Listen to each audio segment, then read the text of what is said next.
नमस्कार, मेरा नाम है डॉक्टर पुरु धवन और आज इस वीडियो में हम बात करने वाले हैं कि पैरालिसिस पेशेंट जिसे लकवा हुआ है, जिसके हाथ नहीं चल रहा, पैर नहीं चल रहा, बोलने में दिक्कत आ रही है, उसको किस टाइप के खाने पीने पे ध्यान रखना चाहिए। अगर हम किसी पेशेंट को खाना पीना बताते हैं, चेंजेस करवाते हैं, तो उसके पीछे कोई ना कोई कारण ज़रूर होता है। उस कारण को अगर हम समझ जाते हैं तो पेशेंट हो या उसके घर वाले हों, उसको अच्छी तरीके से फॉलो करते हैं। तो इस वीडियो में मैं आपको एक्सप्लेन करूँगा कि अगर हम खाना पीना बदलने के लिए कहते हैं तो क्यों कहते हैं, उसके क्या हमें फ़ायदे होते हैं। तो पैरालिसिस पेशेंट में सबसे बड़ा जो कारण होता है लकवे का, वो होता है ब्रेन स्ट्रोक, यानी दिमाग के अंदर किसी टाइप का थक्का आना या दिमाग के अंदर नस का फट जाना।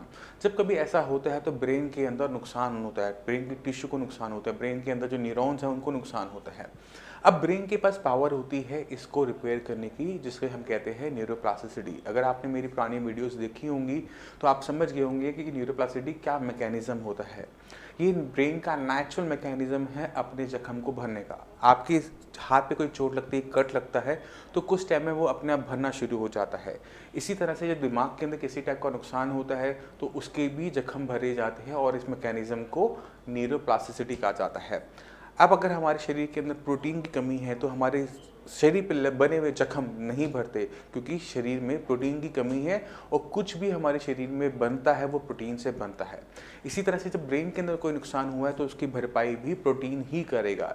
इसी वजह से जितने भी पैरालिसिस पेशेंट होते हैं उनकी खाने पीने की मात्रा के अंदर प्रोटीन की मात्रा को बढ़ा दिया जाता है, जिससे उनके शरीर में कच्चा माल पूरी मात्रा में हो। तो एक पैरालिसिस के पेशेंट ने क्या ध्यान रखना है कि खाने पीने के अंदर घी तेल को कम करते हुए प्रोटीन की मात्रा को बढ़ा देना है।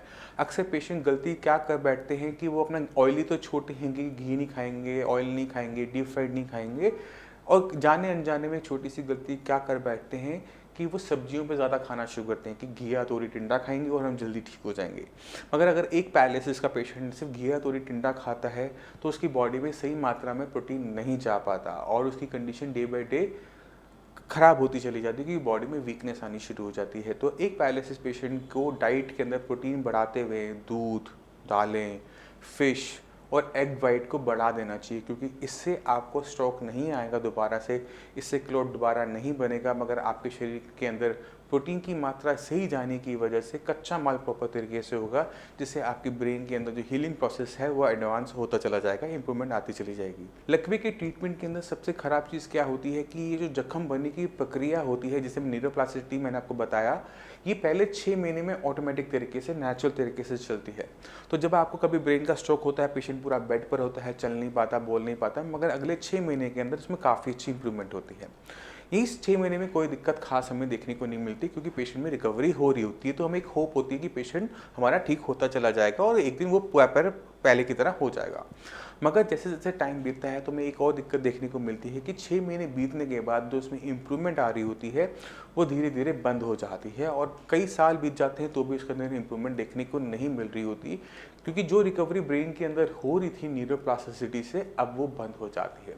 तो उसको स्टार्ट करने के लिए हमें थोड़ा सा मेडिसिन का रोल ज़रूर लेना पड़ता है, हेल्प ज़रूर लेनी पड़ती है, मगर जब हम मेडिसिन स्टार्ट करते हैं तो आपको अपनी प्रोटीन की मात्रा को बढ़ा देना चाहिए, क्योंकि ब्रेन उसको अच्छी तरीके से कंज्यूम करते हुए ही आपकी ब्रेन के अंदर रिकवरी लेकर आ पाएगा, आपकी बॉडी रिकवरी लेकर आ पाएगी, और जैसे जैसे रिकवरी आएगी वैसे वैसे आपके हाथ और पैर की काम करने की क्षमता वापस आनी शुरू हो जाती है। तो पहला ध्यान हमें ये रखना होता है कि अपने खाने पीने के अंदर प्रोटीन की मात्रा को बढ़ाना होता है।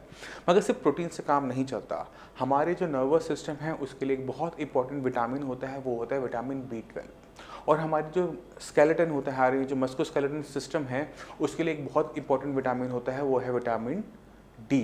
तो अगर किसी भी पैरालिसिस पेशेंट के अंदर विटामिन D डेफिशिएंसी है या विटामिन B12 की डेफिशिएंसी है, तो हम क्या देखते हैं कि उनमें रिकवरी स्लो होती है।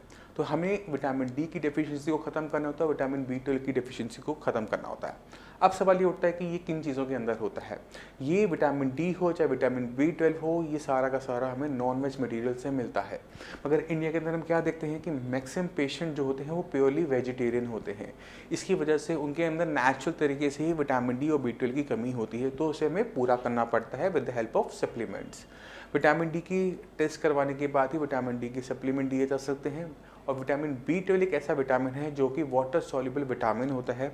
इसको आप टैबलेट फॉर्म में, इंजेक्टेबल फॉर्म में आप कॉन्टीन्यूसली ले सकते हैं कि हमारी बॉडी में किसी भी टाइप की कच्चे माल की कमी ना हो, किसी भी विटामिन की कमी ना हो, जिससे हमारी जो प्रोग्रेस है उसमें किसी भी टाइप की हिंड्रेंस पैदा हो।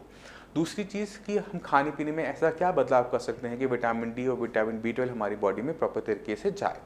तो जितना भी नॉनवेज मटेरियल होता है जिसके अंदर जो प्रोटीन होता है, जैसे फ़िश है, चाहे वो हमारा चिकन है, चाहे वो हमारे एग्स हैं, इनके अंदर vitamin D and B12 already rich होता है। तो अगर हम नॉनवेज डाइट ले रहे हैं तो हमारी जो डिपेंडेंसी है सप्लीमेंट्स के ऊपर वो कम हो जाती है, क्योंकि हम उसको डाइट के अंदर प्रॉपर अमाउंट में ले जाते हैं।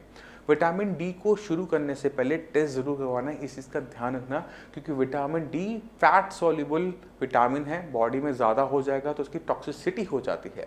तो हमने ध्यान में रखना है कि विटामिन डी प्रॉपर हो, और टेस्ट करने के बाद ही उसकी सप्लीमेंट्स को आपने शुरू करना है। अब जब एक पैरालिसिस का पेशेंट श्रेयास में आता है तो हम डाइट के अंदर ये बदलाव तो करवाते हैं कि पेशेंट का जो हम प्रोटीन है, चाहे वो दाल फॉर्म में हो, चाहे वो दूध फॉर्म में हो, चाहे वो नॉनवेज फॉर्म में, वो बढ़ा दिया जाता है। मगर जब हम मेडिसिन को स्टार्ट करते हैं तो हमें एक छोटा सा ध्यान क्या रखना होता है कि जितने भी पैरालिसिस के पेशेंट श्रेयास में आ रहे हैं उनको अपने खाने के अंदर खट्टा भी बंद करना पड़ता है।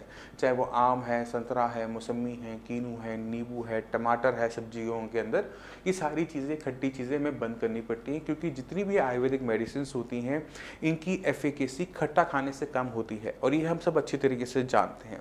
तो जब आप हमारा श्रेयास का ट्रीटमेंट शुरू करते हैं, पैरालिसिस का ट्रीटमेंट शुरू करते हैं, तो आपने बस छोटा सा ध्यान रखना कि आपने किसी भी टाइप का खट्टा नहीं खाना। बाकी अपने डाइट के अंदर दूध है, दालें हैं, रोटी है, शुगर नहीं है तो चावल हम ले सकते हैं, हम बाकी जो सब्जियां हैं सारी की सारी सब्जियां खा सकते हैं।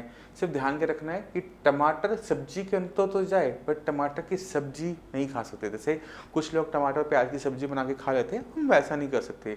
किसी सब्जी के अंदर आधा टमाटर जा रहा है, कोई दिक्कत नहीं।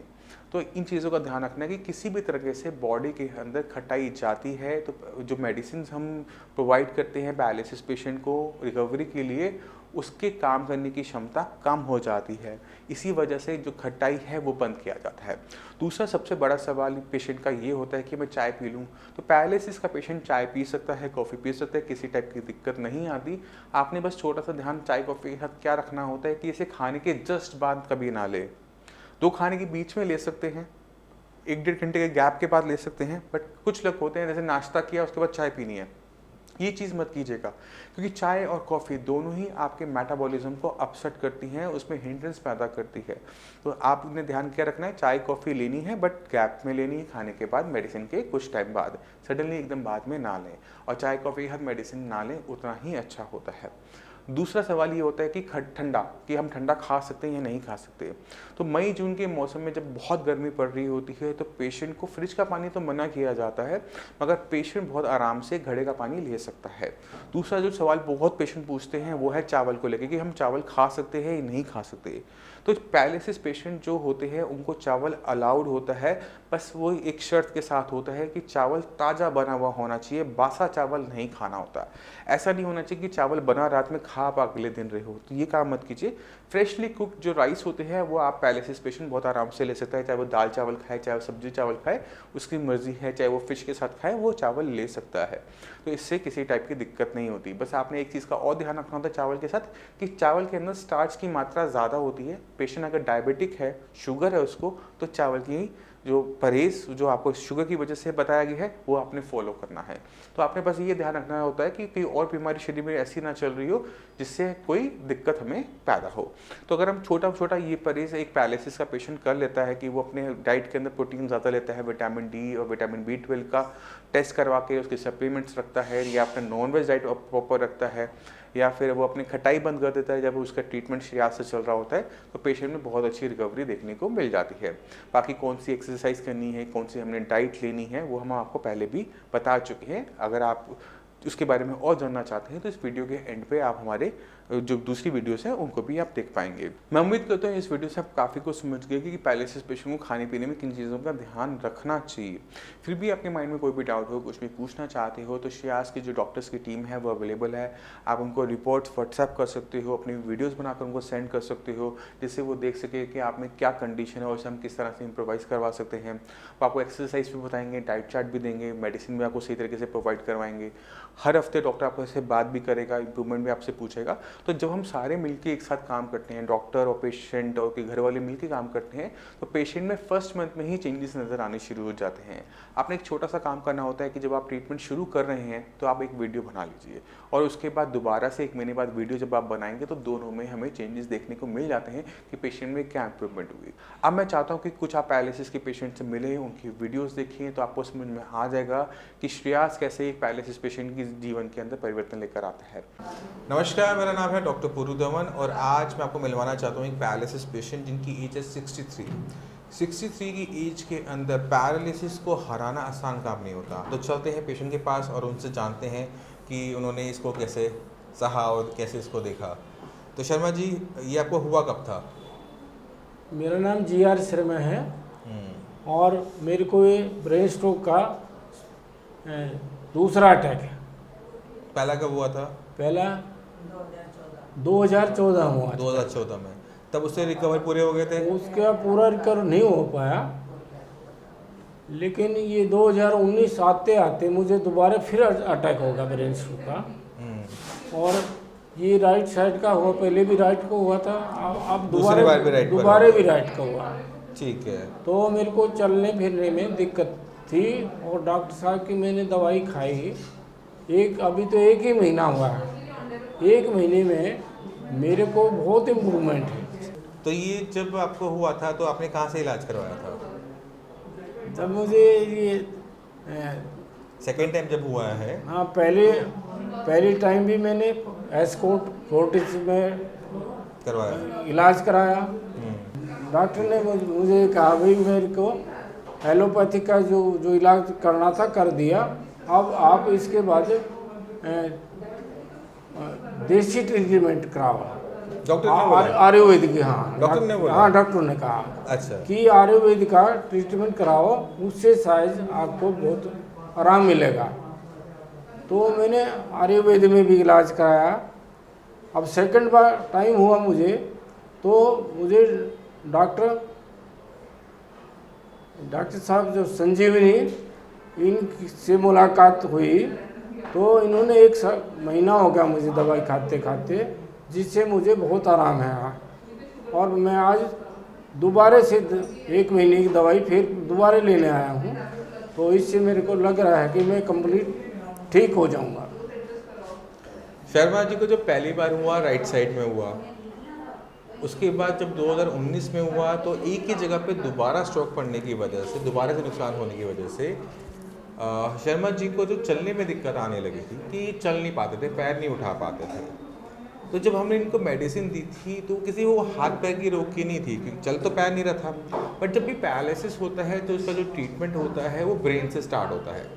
अगर आपके ब्रेन का एक हिस्सा डैमेज हो गया है तो हमें वहीं पर ही रिपेयर अप करना पड़ता है। तो जो हमने आपके ब्रेन के साथ किया, हमने किया था न्यूरोप्लास्टिसिटी।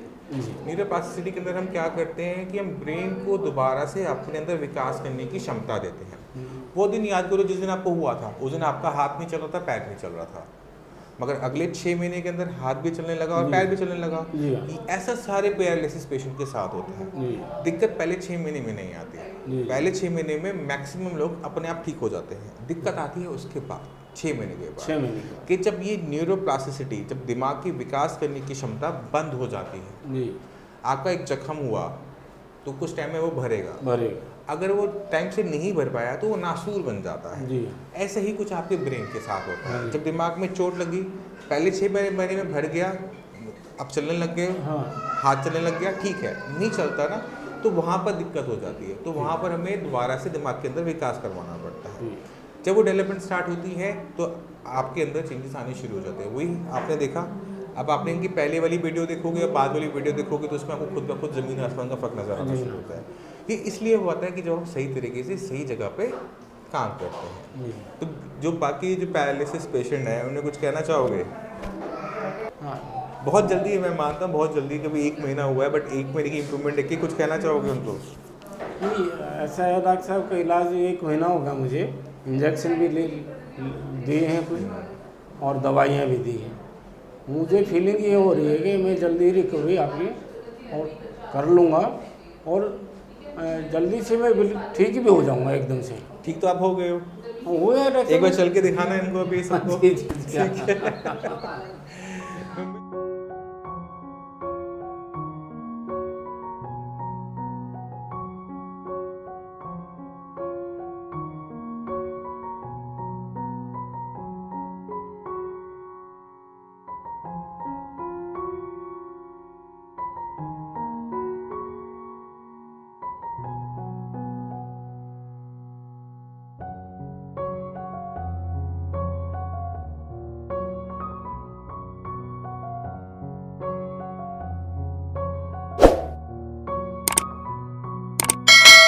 इसी के साथ मैं आपसे वैसे चलने की आगे चाहूँगा। मिलते हैं अगली वीडियो में, तब तक के लिए धन्यवाद।